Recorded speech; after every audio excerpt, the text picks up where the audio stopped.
Human rights lawyer Thulani Maseko has been shot dead at his home in Luyengo, south of Mbabane in eSwatini. His widow Tanele Maseko says he was shot in the presence of his family last night. Maseko was the chairperson of the Multi-Stakeholder Forum. eSwatini is in the midst of a political unrest. Let's talk a bit more about this. Professor Ibbo Mandaza from Harare, Zimbabwe joins us now. Prof, a very good afternoon to you. Thanks indeed for your time. Certainly this is tragic news at this particular point. And do we understand, or do you know more about what is said to have transpired leading to this assassination?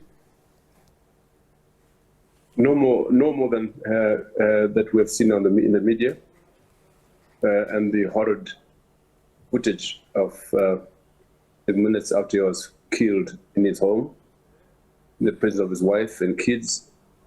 Very, very tragic indeed. Certainly a loss to the human rights community and, of course, to many others. A lot of reports, of course, saying that he was shot by unknown criminals at this stage. Those are the reports that we're getting. Do you know any more, and have you spoken to the family? No, we haven't, but I've spoken to a number of organizations in the region. He was known for his activism, for his defense of human rights activists. And of course, it is well known, no secret that he has been on the list of the people that the state has been after for a long time.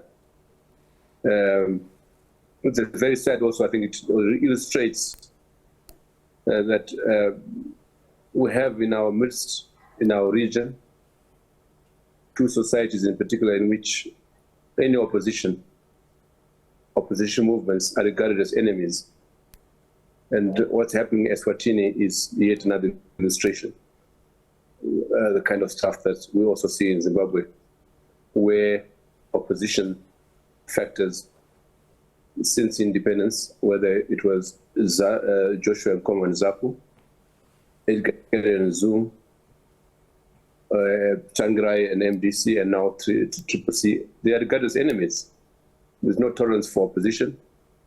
And I think that the region, SADC, and the AU has to pay some attention to see how these societies can be redeemed from themselves, so to speak, because I think they need help to transit from a situation in which they are unable or lack the capacity to reform to one in which they can reform to the levels that we experience in other countries, including yourself in South Africa, where opposition elements are tolerated, where opposition produces the reality. And likewise in Zambia, in Botswana, in Tanzania, and even in Mozambique. We need really to examine these societies more closely. And what's happening in eSwatini is something to be worried about. You did say that, Mr. Maseko was on the list of names, of course, that the government did not desire.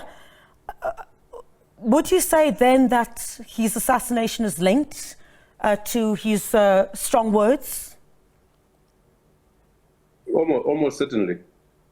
Certainly, the fact that there's been no statement from the government of eSwatini, and the reference by some, including witnesses who escaped into South Africa from eSwatini overnight, there is evidence that the hitmen were state-related. And until there is a clear statement from the governor of eSwatini and or police statement on the matter, we have to conclude the obvious, that Thulani is a victim of the horrid politics that characterize some of our societies in Southern Africa. That was Professor Ibbo Mandaza from Harare in Zimbabwe.